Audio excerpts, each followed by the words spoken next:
Brittany, and this is Bon Louisa Knits, a knitting channel where I talk about everything that I've been making. I am a mom of two. I have a 5-year-old and a 2-year-old. My 5-year-old is at home with me today, so you might be able to hear him at points in the background. He's watching a little bit of television, so we'll see how this goes and if we'll be interrupted. But I just got back from Rhinebeck, everybody. So it is the Monday after the festival. It has been a very long weekend, and I took the day off of work because my flight didn't get in until like 2 a.m. or at least I didn't get home until 2 a.m. So I took the day off. I got to sleep in.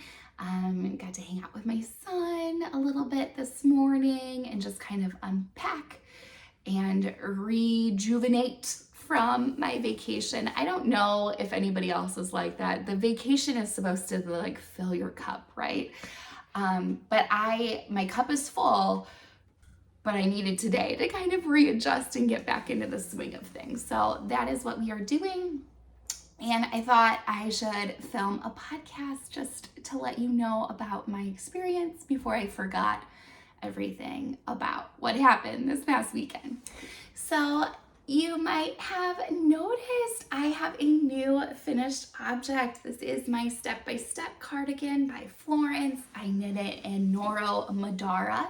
This is colorway number 3.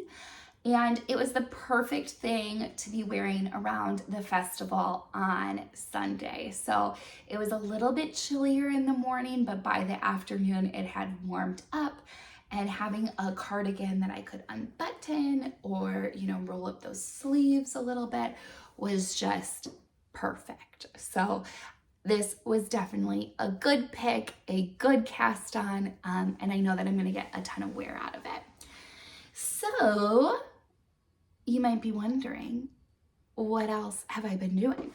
So I finished this and I was so proud of it, but I did not finish my other project that I really wanted to by the time the festival came. So I could have finished it last minute, like on the plane ride out, and then the car ride. Like I could have had this done on Saturday to wear. I only need to do about 1.5 inches more body, and this Air Tee would be done. So this is the Air Tee by Osetta, and the yarn that I'm using for this one is Sauna Wool Dreamers in Sarajevo.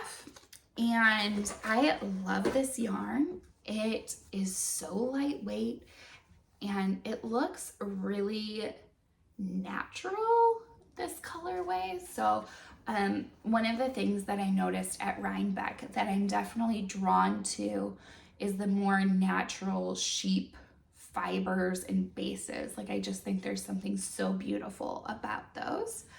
And this definitely kind of hits that note.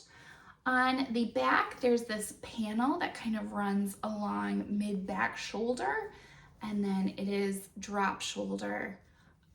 And just a cute, really simple design, but a very lovely little, probably layering piece for fall. So I can definitely see myself getting a lot of use out of that as the weather starts to get a little more chilly.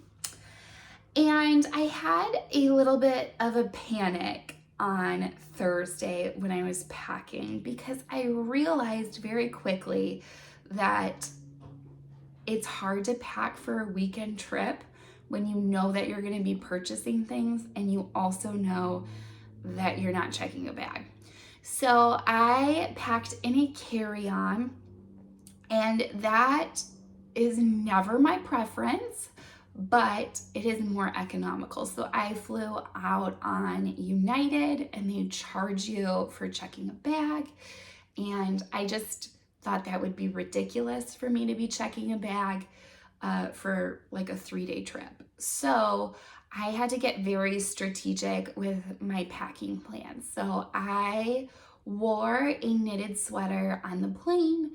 And then I stayed in that outfit for the Friday events. So we went to Indian Tangled and we went to Cakapalooza, I think that is what it was called. Funny story there, we were driving to Indian Tangled. We saw a bunch of knitters standing in a line outside, including the grocery girls. And we were like, oh, we must have made it. Like, this must be Indian Tangled. So we pulled over the car, got out, parking was a little bit of a mess, walked down a hill like half a mile, and then got to like the event tent to like go on in. And we were like, oh, this is not Indian Tangled. This is a different event. And at that point, we had to make the decision, like, do we pay the $15 entry fee and just like experience this and then go to Indian Tangled? Or do we just go to Indian Tangled? But we decided to go to both. So I was really glad that I wore something knitted on the plane, because there's just something so special about being at a yarn festival or a yarn event wearing something that you made. So I wore my, oh gosh, it's the Autumn League. Yes, Autumn League pullover by Two of Wands on the plane. And on Friday. And then on Saturday, I wore my Dahlia sweater. And I think I did good. I think those were 3 solid choices. I was struggling so hard trying to figure out if I should be packing t-shirts and things to like a jean jacket or a different kind of jacket to wear over my knitted t-shirt, because I thought maybe I would get too hot. And I think that would have been a great idea as well. But there was like, I had made this and I was like, well, this could be my layering piece. So I don't know if I want to have a knitted t-shirt and a knitted sweater over it. But I think what I decided was good and worthwhile. But so the packing was really hard, and I was trying to condense what I was putting in my carry-on just to make sure that I had enough space for anything that I wanted to purchase. And I did that successfully. But what I neglected to remember was that I really didn't have a good project to bring with me. So that was my panic on Thursday night. I was like, do I cast on a sweater? Do I just start knitting swatches? What do I do? And it was really a tough choice because I hadn't swatched for any sweaters. So I was like, I don't feel comfortable casting on anything that I don't know if I'm going to be meeting gauge.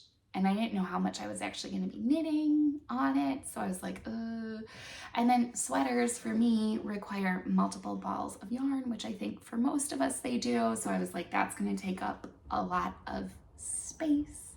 And so I was trying to be economical with my choices as far as space is concerned, not as far as finances, but we'll get there later.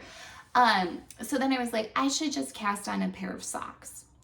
And then I started thinking about the sock idea more, and I was like, well, I don't have any sock yarn wound up, so I'd have to wind up a ball. I don't have anything cast on. I could do some vanilla socks, but I'm not really in the mood for that. So I kind of put that off to the wayside and decided to cast on a shawl that has been in my stash for a while. So I cast on the Birds of a Feather shawl, which has this atrocious starting shape. It just looks like a gigantic thong. So this was maybe not the best thing to pack, because I think people were like, what is she making, when I was like on the airport. I think knitters at the festival were, you know, they maybe are familiar or not as weird, but the people at the airport for sure were like, what is this? So it is Birds of a Feather by Andrea Mowry. I've knit one of these before, and I bought yarn to do kind of this neutral version, which I think is going to get a lot of use and wear. This is Woolen Vine yarn in the colorway I Am No Bird, and this is her Nouveau base, and then the mohair is her Ghost lace, I think is what she calls it. And it's very interesting how differently these two kind of take the dye, but I think it's going to be really lovely when it's all said and done. Now that I'm home, I don't know if I'm going to prioritize this one or if I'm just going to have it kind of be a background project. My gut is telling me to just leave it as a background project and get the air tea done and start swatching for some sweaters as it's getting colder. I feel like a shawl would be wonderful to have, but I am not always drawn to making a shawl when it's one strand of mohair held single. So that was not my favorite thing to be knitting while in the car or when it was kind of dark out. I have to look at my knitting more when I'm doing one strand of mohair because I feel like I'm going to drop stitches. So I actually did drop a stitch, and well, I don't know if I dropped a stitch or if I just had a loose stitch that created kind of a hole in the knitting that I did not like. So I ended up tearing out 2 sections that I had knit this weekend, but no big deal. I would rather have an item that I'm really excited about than one that has a flaw that's going to annoy me. Okay, so I don't know what projects I will be doing next. I think it'll be swatches, like I said, and I also bought yarn from Rhinebeck. But I think I mentioned this before, I get a little bit nervous about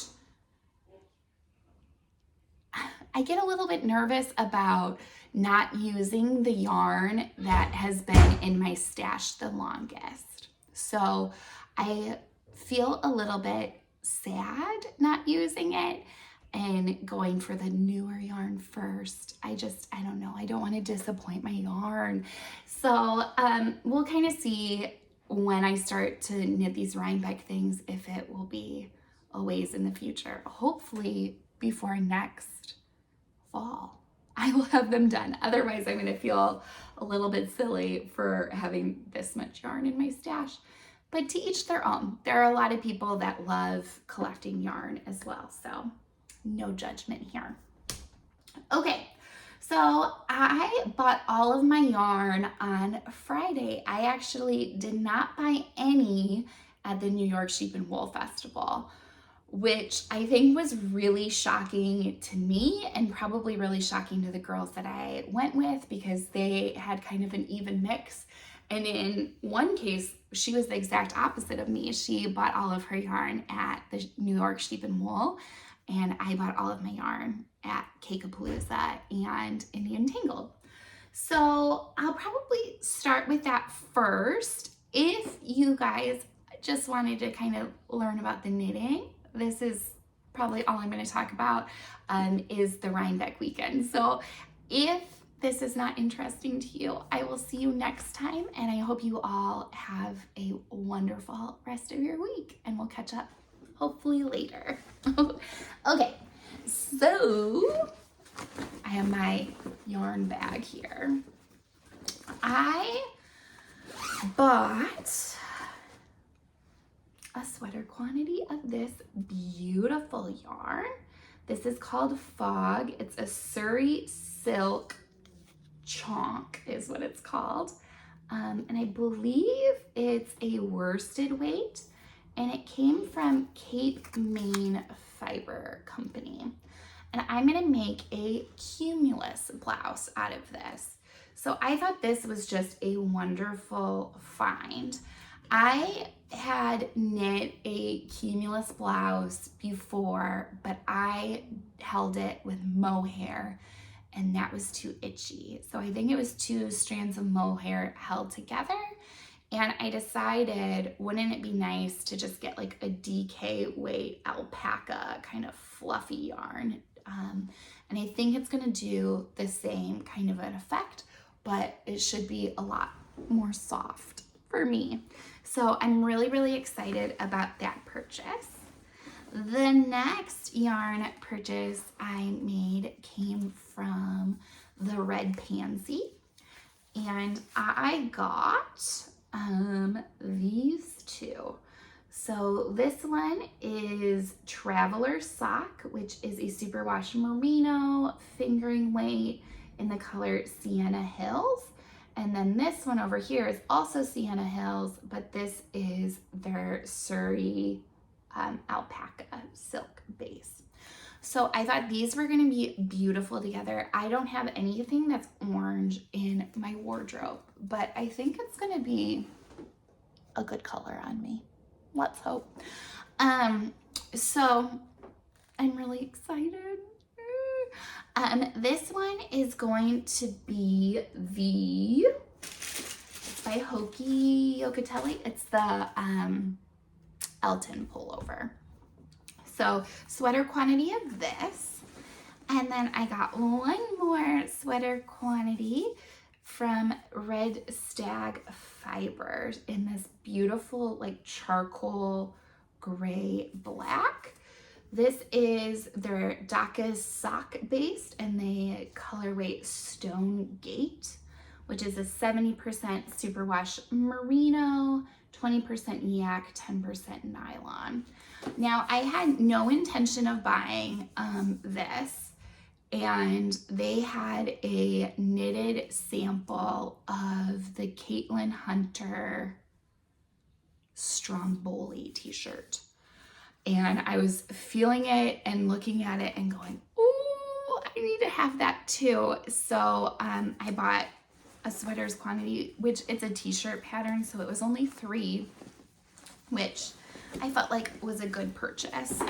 The Stromboli pattern I loved when it first came out, and I wanted to favorite it and I wanted to put it in my queue, but it is a bottom-up sweater, which is not usually my favorite. But I figured, let's just try it. If you love a pattern so much, might as well try it. And I've really only knit 1 or 2 bottom-up sweaters, and they fit great.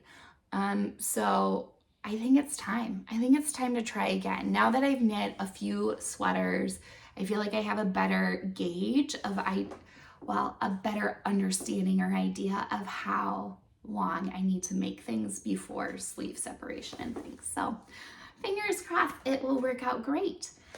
So that was all of my yarn purchases. So the Red Stag and the Red Pansy were both at Indie Untangled, and then the main, oh gosh, I already forgot their name, and they had the most beautiful things. The Cape May Fiber Company was at Cakeapalooza. So I felt very good about those. I then proceeded to get very worried. Like, it's Friday. I haven't even gone to the New York Sheep and Wool Festival, and I already spent so much money. What am I gonna do? But my friends had told me that the New York Sheep and Wool often had more rustic yarn, and what they meant by that was non-superwash, come to find out. And as I was walking around Rhinebeck for the next 2 days, I quickly realized that I am just not a huge fan of non-superwash. I wish I was, but every time I touch it, my whole body goes like, ooh. Now, this is non-superwash wool, I believe, and it's a little scratchy. So even like a Noro is a little, I don't know, tingly on me, I guess I should say. So I didn't end up buying any more yarn at Rhinebeck, but I was still so glad to go. They had delicious Brussels sprouts. I got a 32-ounce like bucket of iced chai. I had the apple cider donuts, And then I proceeded to just kind of make laps around the festival. And when I would get tired of that, I would sit down and knit for a little bit, and it was just absolutely lovely. Sorry about that. Yes, so as I was saying, I just did a few loops around the festival. So one of the things that I had not considered at all was that when you go with a group of people, you kind of want to stay with them as you're like shopping and hanging out for the day. And Rhinebeck makes that really tricky to do. So as people had warned me ahead of time, it is a very crowded festival, the New York Sheep and Wool is. I feel like it was particularly crowded this year from what my friends had said about former years. Like it was just a very busy kind of event this year. And it was still a lot of fun, but it was hard to like shop and peruse with your entire group all at the same time in one booth without people getting in the way. And because I wasn't buying a ton of yarn, like I was able to go through the booths rather quickly, whereas some of my friends really wanted to stop and look at everything because they are non-superwash fans. So I ended up splitting up from the group for most of the day and just kind of walking around on my own. And I think that was a really good choice. And on Sunday, that's what the rest of the girls did. They were like, hey, we'll just kind of split up. We'll meet up, we'll split up, we'll meet up kind of throughout the day, just so that everybody can kind of focus in on the things that they really want. So what was I purchasing? Well, I got quite a few buttons. So I'll show you guys all of my button purchases first. Maybe would be the best idea. So I got these from the Hall and Hoof Farm store. Those are showing up pretty good. So they're these little flower, like handcrafted, probably clay buttons or ceramic buttons. And then I got from the same store these beautiful brown wood. They look almost like wood burned, a little more Art Deco buttons. So I thought these could be for my pressed flower. I don't know which one I would want. And then on Sunday, I continued to not know what kind of button I wanted, and also got a set of these little guys. So I love buttons, and there were a couple of different button vendors at the festival. And when I last minute, my dog is making all sorts of noises. When I last minute finished this, I realized in St. Louis there really aren't any button stores. So I went to Michael's. And Michael's only had 2 button choices for me that weren't like bright red plastic kind of buttons. So I figured stacking up on some buttons in person that I really like is just probably a smart choice. And then I got these 2 little pins from a shop called 100 Ravens. This one says knitting is my jam, and this one says knit life, which I just thought were really, really funny. I like having pins on my knitting bag, and I just thought these will do the trick just perfectly. So little mini purchases at Sheep and Wool. I got a couple of body kind of things. I was a little bit surprised by the number of soap vendors, lotion, body bars, you know, those kinds of things. So this one came from Utopia, and this one came from Heal My Hands. And I just thought those were kind of nice to throw in my knitting bag or in my purse as we get drier in St. Louis. I also bought this little, I guess it's a shawl cuff, but I'm not using it in that way, from Thread and Maple. So it's this nice chocolate brown leather with a snap. I'm using this to strap my knitting bag onto my purse so that I would have some extra space in there. So this was really a cute little nice purchase. And then I shopped for a friend. I got her this little quilted cat bag from Mabel, or Mabel. It might be short for something or an acronym. And what I loved about this particular store is that they find quilts that have been, they thrift the quilts and then they create or upcycle them into different things. So I got that for her, and then I got a big knitting bag version for myself. So I just really couldn't resist. And I don't know how practical this will actually end up being in any capacity, really, and it was pretty expensive.